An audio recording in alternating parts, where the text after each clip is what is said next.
What you doing, you other zombie nerds? I'm the AC, and let's talk about the newest Walking Dead episode, Season 10, Episode 10, Stalker.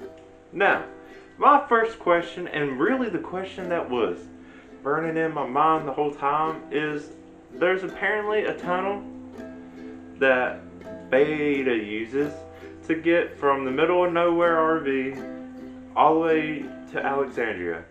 And first, he goes in there during the day, pops out at night. How long is this tunnel? How did this tunnel happen? Is this tunnel part of the same tunnels that Carl found way back when? That was part of what, the sewer system? I don't know. They look a little bit like it, but also there's no way they went all the way to a random point out in the field. They must have been digging and they had it guarded. That's just, what is this tunnel? What's the logic behind it? And yeah, I guess Dante was there helping on the other side too, since it pops up at a random grave. I don't know. I was thinking about that the whole episode, where this tunnel came from. I'm assuming part of it's just from the old tunnels, but it's been like 6 years since they last showed those being used. 6, 7, long time. Maybe Dante figured it out, they were there and was, reconfiguring them. I don't know, whatever. But, yeah. Beta uses those to infiltrate Alexandria because he's on a hunt for Gamma. Because Alpha, like we saw in the last episode, thought she might be a spy now. And, kinda, yeah, she is. But Gamma went to Alexandria, told everyone the truth, eventually all of it, and gets thrown in a cell. They're not sure if they can trust her or not. Rosita definitely doesn't. Gabriel kind of does. But man, Gabriel, he's becoming a hard ass. Like, damn, he's like becoming brutal. Ever since he killed Dante, he's just like progressively. Ooh, it's getting really cool seeing how badass Gabriel. But also, sometimes that might make him reckless. But he seems to be thinking things through, and he's kind of right about the stuff he's talking about. I agree with him on it. Rosita is the one who kind of seems out of it, and eventually she acknowledges that also. But anyways, apparently it's also only been 2 days since Dante killed Sadiq, which it seems like it's been a lot longer than that. But I guess not. I guess since it's been a few months since we saw that. But, yeah, they don't know to trust Gamma or not. And eventually it doesn't really matter because Beta raises up out of the grave and he pretty much goes straight up slasher movie on him. It was really cool to see, except for, honestly, Beta might be even scarier than other slashers. He's just silently going through the night, even though he's this big dude, just killing people, waiting for them to turn into zombies, and then letting them be a distraction while he goes and finds Gamma. I don't know how he found her so quickly. Maybe there was more time. Maybe he knew more about Alexandria because of Dante being there. It's hard to tell how much info the Whisperers actually have and how much Dante may have gave them. But it must have been a lot because Beta just strolls right through. He kills a bunch of no-name people, finds Gamma. Gamma kind of just talks to him. Obviously just try and wait for help to come. And it does. Laura, the old savior woman, she comes. And the theme of this episode for me, even though it's called Stalker, is, for me it should be confirm your kills. Nobody's killing anyone. If Laura would just like stab Beta, just stab right there, one, she wouldn't have died, and then this whole mess would have been partly over. Because at this point, Beta's probably the biggest threat from the Whisperers. He's just a tank, pretty much. All she had to do was stab him in the neck. Like, what the fuck? Just do it. Kill him. I don't know. Yeah. Anyway, so yeah, that gets her killed because she doesn't kill him first. Gamma runs away. Judas saves her. Judas, of course, the jailbird whisperer. I don't know. Making friends with all the prisoners that come in, apparently. Anyway, she gets Gamma to come inside with her. They hide. Beta comes upstairs, is about to find him. Judas shoots Beta in the chest, but he had protection on, so he doesn't die, of course. Instead, making sure he's dead, confirming your kill. Somebody didn't watch Zombieland, but you should have rules. Like, shoot him again in the head. He's going to reanimate anyways. Just anyways. Then, of course, he doesn't die. He still tries to get up. He has a little fight with Rosita. And then Gamma is like, don't kill her. Alpha wants me alive. And Beta doesn't.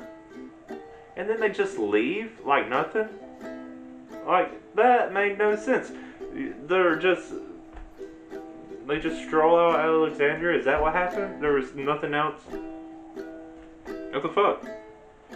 But then Gabriel and his crew, who are already out patrol on their way to do other stuff, sees him, stops him. Beta runs away because for some reason they don't kill him. And then Gabriel's holding Gamma at, and you think he's going to shoot her. I was like, man, he really might actually do it. And then he doesn't, which is fine because, yeah, she's someone he can trust. That's pretty much what happens on the whole Beta front. And it was just annoying. Be like, just kill him. Make sure he's dead. What are you doing? But the other side of this episode has Daryl stalking some Whisperers, trying to figure out where the other entrance to the horde is. And then it looks like they're moving the horde already. And Daryl starts getting a little reckless. He attacks the group of Whisperers.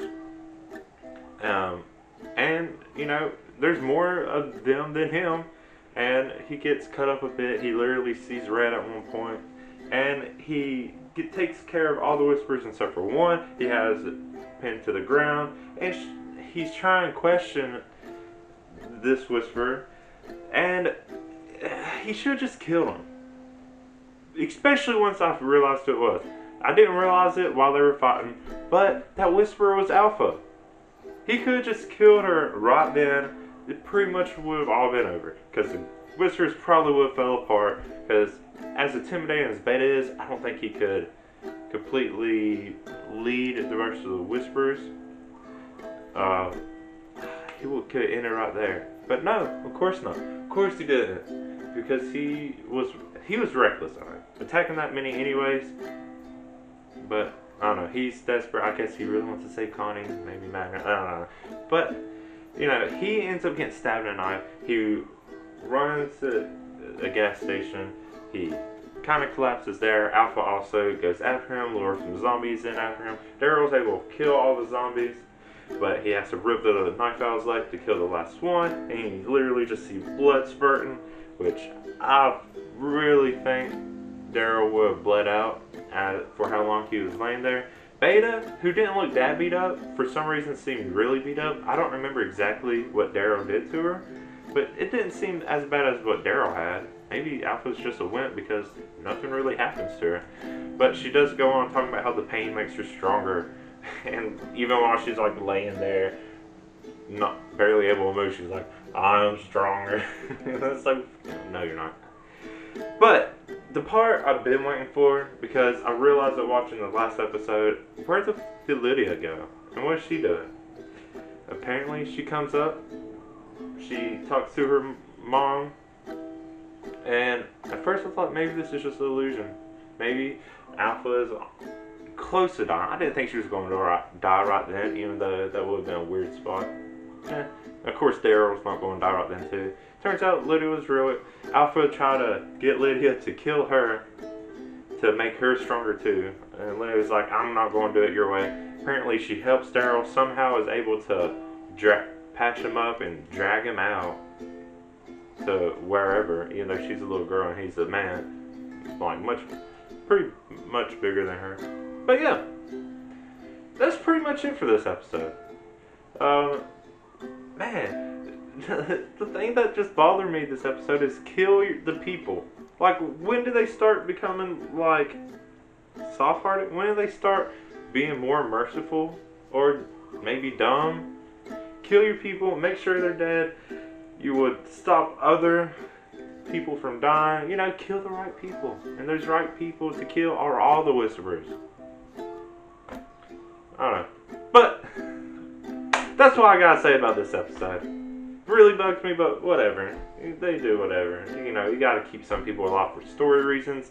This is only the 10th episode. They still have, what, like 6 more left in the season? Can't kill everyone right now, I get it. Living cool though. Living smart. What did you think? Did you watch this episode? Did you like what you saw? Did you like the things I said about it? You disagree with some stuff? Let me know.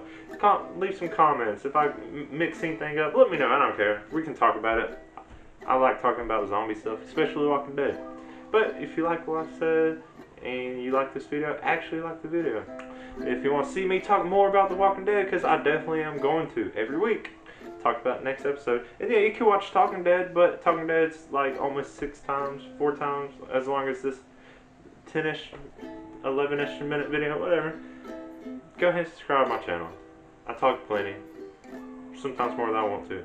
But, anyways, thank you for watching. I'm the AC. Bye.